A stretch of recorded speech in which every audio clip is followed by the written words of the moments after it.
হার মানেনি। ও সাহায্যের জন্য নারায়ণের কাছে প্রার্থনা করল। হে নারায়ণ, আপনার ভক্তের ভক্তির লাজ রক্ষার্থে আপনাকে আসতেই হবে। নারায়ণ নরসিংহ অবতার রূপে সেখানে এলেন পার্থ।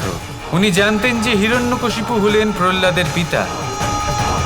উনি জানতেন, তাও উনি হিরণ্যকশিপুর সংহার করলেন, অধর্মের বিরুদ্ধে ধর্মের সহায়ক হলেন, প্রহ্লাদকে সাহায্য করলেন। পার্থ দেখতে গেলে প্রহ্লাদ তার পিতার থেকে বল এবং বয়স উভয়ই ছোট ছিল, তাও নারায়ণ প্রহ্লাদের সহায়ক হলেন। কেন? কারণ প্রহ্লাদ ধর্মের পথ অনুসরণ করছিল, আর ধর্মের জন্য ও স্বয়ং নিজের পিতার বিরুদ্ধাচরণ করতেও প্রস্তুত ছিল, এতটাই সাহসও দেখিয়েছিল। আর সব থেকে বড় কথা, প্রহ্লাদ সঠিক ছিল পার্থ, আর তাই নারায়ণ প্রহ্লাদের সহায়ক হয়েছিলেন। পার্থ একবার ভাবো, যদি প্রহ্লাদ এরকম বলতো, যিনি আমার বিরোধিতা করছেন, যিনি আমার নারায়ণের বিরোধিতা করছেন, উনি আমার পিতা, আমার ওনার সাথে লড়াই করা উচিত হবে না, ওনার সাথে আমি লড়তে পারবো না, তাহলে কি হতো? সমস্ত ত্রিলোককে এই কষ্ট ভোগ করতে হতো পার্থ। সেই ছোট বালকও আত্মীয়তা নয়, ধর্ম বেঁচেছিল, আর সেই জন্যই নারায়ণ ওকে সাহায্য করেছিলেন। প্রহ্লাদকে রক্ষা করলেন এবং হত্যা করলেন তার পিতা হিরণ্যকশিপুকে। সেইভাবেই আজ এখানে, এই মুহূর্তে, এই রণভূমিতে আমি তোমার সাথে আছি পার্থ, আর আমি তোমাকে আহ্বান জানাচ্ছি, গান্ডীব তোলো আর যুদ্ধ করো পার্থ। এটাই হলো ধর্মের এবং কর্মের নিয়ম। আপনি যে কথা বলছেন আমি সব বুঝতে পারছি, কিন্তু কেন জানি না আমার মন মানতে চাইছে না। আপনি যা কিছু বলছেন তা আমার মস্তিষ্ক অবধি পৌঁছচ্ছে, কিন্তু তা আমার হৃদয় মানতে চাইছে না। কোনো কথা তখনই বোধগম্য হয় যখন তাতে মন সায় দেয়। তুমি সংসারে বাকি সব উদাহরণ দেখতে পারো, স্বয়ং নারায়ণের রাম অবতার দেখো।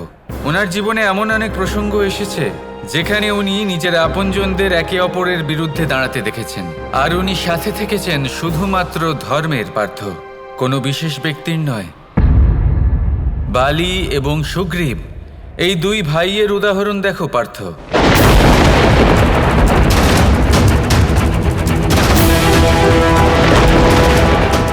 বালি ছিল নিষ্ঠুর, ছিল অধর্মী, এবং সুগ্রীব ছিল ধর্মপরায়ণ এবং নৈতিক। বালি সুগ্রীবের সাথে ছল করেছিল, অধর্মের দ্বারা ওর রাজ্য ছিনিয়ে নিয়েছিল।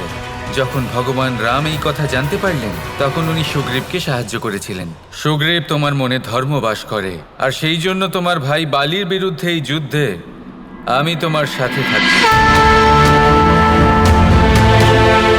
সবসময় এই হার ধারণ করো, যাতে আমি তোমাকে চিনতে পারি।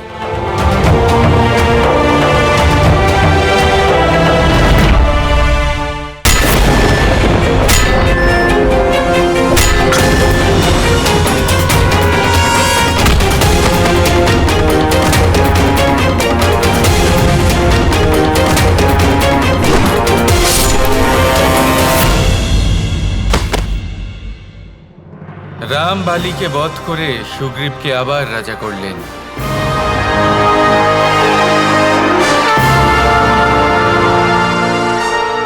কিন্তু মাধব, নারায়ণের রাম অবতারের সময়কালে কুম্ভকর্ণও ছিল, যে সব কিছু জানা সত্ত্বেও নিজের ভাই রাবণের সঙ্গ দিয়েছিল। অর্থাৎ আপনজনের সঙ্গেই ছিল, তাই না মাধব? কিন্তু সে কি উচিত কাজ করেছিল? মনে রেখো, কুম্ভকর্ণ এবং বিভীষণ দুজনেই ছিলেন রাবণের ভাই। দুজনের মানসিকতাও একই রকম ছিল। দুজনেই জানতেন যে সীতাকে হরণ করে রাবণ একেবারেই উচিত কাজ করেনি। দুজনেই রাম রাবণের এই যুদ্ধের বিরুদ্ধে ছিলেন, কিন্তু শেষ পর্যন্ত দুজনেই নিজের মানসিকতা অনুযায়ী নিজের পক্ষ নির্বাচন করে নিলেন। বিভীষণ, কেন আমার ভোজনের সময় বাধা দিচ্ছ? রাম রাবণের যুদ্ধ হতে চলেছে ভ্রাতা।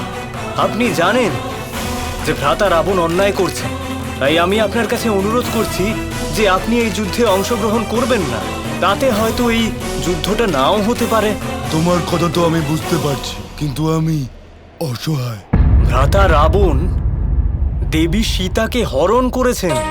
এর থেকে বড় পাপ আর কি হতে পারে? এমন পবিত্র একজন দেবীর ওপর কামনার মলিন দৃষ্টি দিয়েছেন।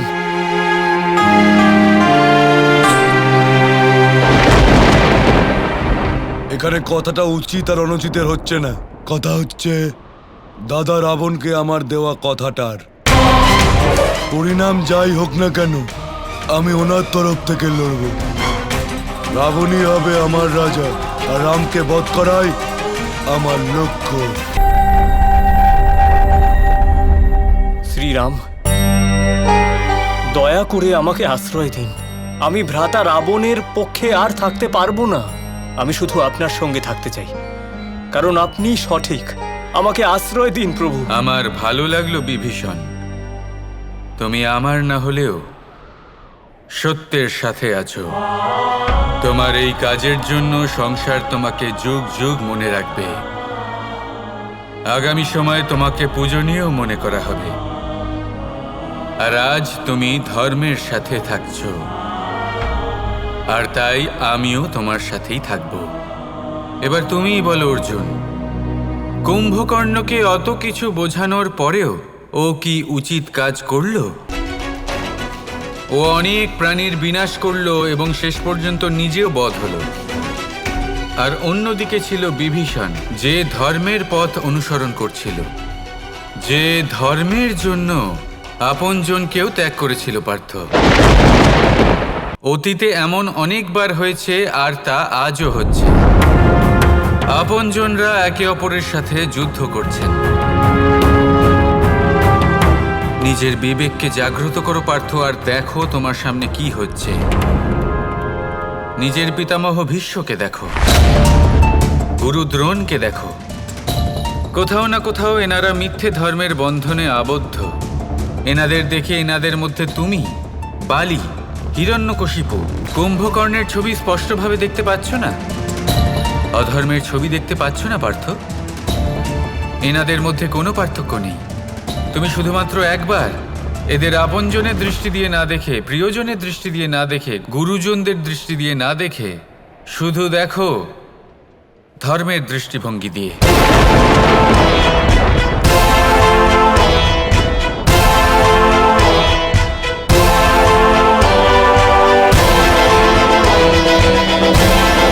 মাধব, আপনি যা বলছেন আমি বুঝতে পারছি, কিন্তু এই কাজ আমার জন্য খুব কঠিন। প্রহ্লাদ, সুগ্রীব, বিভীষণের মতো ধৈর্য আমি পাচ্ছি না কেন? আমি বলেছিলাম আত্মা হলো অমর, শুধু তুমি তা বুঝতে পারছো না পার্থ। আমাকে একটা কথা বলো, নারায়ণ অনেক রূপ ধারণ করেছেন, অনেক অবতার গ্রহণ করেছেন, নরসিংহ অবতার, রাম অবতার, কিন্তু এই সমস্ত অবতারে কি ওনার আত্মা বদলে গেছে? এই সকল রূপে কিন্তু উনি সেই একই ছিলেন পার্থ। এটাই হলো প্রমাণ যে এই দেহ এ হলো নশ্বর পার্থ, কিন্তু আত্মা, এর অন্ত কখনোই সম্ভব নয়। পার্থ, নিজের ধনুক তোলো আর বাণ চালাও, যুদ্ধ করো। তুমি আপনজনের সাথে যুদ্ধ করছো না পার্থ, তুমি শুধুই নিজের আপনজনদের এই অধর্মের জীবন থেকে মুক্ত করছো, ব্যাস। নিজের বিবেককে জাগাও পার্থ, এই ভাবনাকে ত্যাগ করো, এই ভয়কে ত্যাগ করে দাও। ধর্মের পথে কিসের এত দুঃখ পার্থ? নিজের গান্ডীব তোলো আর লড়াই করো পার্থ।